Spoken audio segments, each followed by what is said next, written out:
السلام علیکم ورحمۃ اللہ وبرکاتہ۔ روزانہ اسلامی اور تاریخی واقعات جاننے کے لیے ہمارے چینل کو سبسکرائب کریں۔ حضرت عبداللہ رحمۃ اللہ علیہ فرماتے ہیں کہ ایک دن حضرت محمد بن قیس بن مخرمہ نے کہا کہ میں تمہیں اپنی اور اپنی امی کی بات نہ سناؤں۔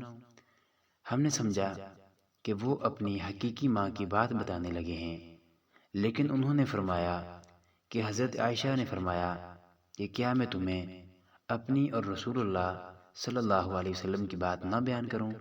ہم نے کہا ضرور بیان کریں۔ عائشہ رضی اللہ عنہا نے فرمایا ایک رات آپ صلی اللہ علیہ وسلم میرے گھر میں تھے۔ آپ باہر سے آئے اور اپنی چادر رکھی اور اپنے جوتے پاؤں کی طرف سے اتارے اور اپنی چادر کا ایک حصہ اپنی چارپائی پر بچھا دیا اور لیٹ گئے۔ تھوڑی دیر آپ لیٹے رہے۔ جب آپ کو اندازہ ہو گیا کہ میں سو گئی ہوں، تب آپ صلی اللہ علیہ وسلم نے آہستہ آہستہ اپنی چادر لی اور آہستگی سے دروازہ کھولا اور آرام سے دروازہ بند کر دیا اور باہر کو چل دیے۔ لیکن میں جاگ رہی تھی اور یہ سارا منظر دیکھ رہی تھی۔ میں نے بھی قمیص پہنا اور دوپٹہ لیا اور اوپر سے چادر لے لی اور آپ کے پیچھے پیچھے چل دی۔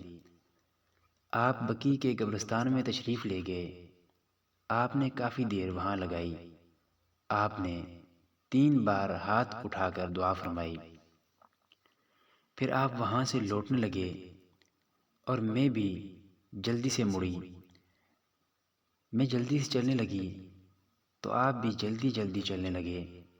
میں کچھ تیز چلی تو آپ بھی تیز چلنے لگے۔ میں نے دوڑ لگائی تو آپ صلی اللہ علیہ وسلم نے بھی دوڑ لگا دی۔ بالآخر میں آپ سے پہلے گھر میں آ گئی۔ میں ابھی گھر جا کر لیٹی ہی تھی کہ آپ بھی گھر میں داخل ہو گئے۔ دوڑنے کی وجہ سے میرا سانس پھولا ہوا تھا۔ آپ صلی اللہ علیہ وسلم نے پوچھا، عائشہ کیا بات ہے؟ تمہارا سانس پھولا ہوا ہے۔ میں نے کہا یا رسول اللہ صلی اللہ علیہ وسلم کوئی بات نہیں ہے۔ آپ نے فرمایا مجھے بتا دو ورنہ اللہ لطیف و خبیر مجھے بتا دے گا۔ میں نے عرض کیا میرے ماں باپ آپ پر قربان ہوں یا رسول اللہ۔ پھر میں نے سارا قصہ سنا دیا تو آپ نے فرمایا میرے آگے جو انسان بھاگے جا رہا تھا وہ تم ہی تھی؟ میں نے کہا ہاں وہ میں ہی تھی۔ آپ صلی اللہ علیہ وسلم نے یہ سن کر میرے سینے میں زور سے دھکا دیا جس سے مجھے تکلیف ہوئی اور فرمایا کیا تم نے یہ سمجھ لیا تھا کہ اللہ اور اس کے رسول تجھ پر زیادتی کریں گے؟ یعنی میں اللہ کا رسول تمہاری باری کی رات کسی اور بیوی کے پاس جا رہوں گا؟ میں نے کہا جو چیز لوگ دل میں چھپا لیتے ہیں اسے اللہ جانتا ہوتا ہے یا رسول اللہ، بات اسی طرح ہی ہے۔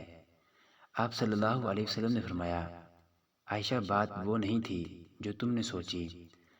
دراصل بات یہ تھی کہ جب تم نے مجھے جاتے دیکھا تھا اس وقت میرے پاس حضرت جبریل تشریف لائے تھے اور آہستہ سے مجھے آواز دی جسے تو نہ سن سکی۔ میں نے بھی جبریل کو آہستہ سے جواب دیا اور تجھے پتہ نہ چلنے دیا کیونکہ تم نے اپنے بعض کپڑے اتار رکھے تھے اس لیے وہ اندر نہیں آ سکتے تھے۔